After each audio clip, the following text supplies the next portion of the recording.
Hello everyone, welcome to Next Static Career. This is Anusha, Tosca trainer. ఈరోజు మనం what is repository repository అంటే ఏంటి అనేది discuss చేసుకుందాం.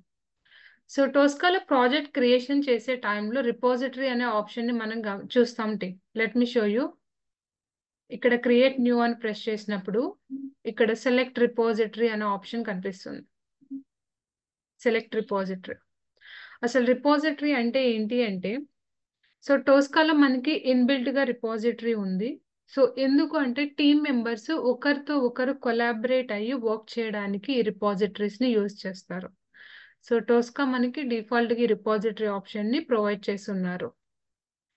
That is what the repository. Thanks for watching everyone. If you like this video, do subscribe and support me to do the more videos. Thanks you.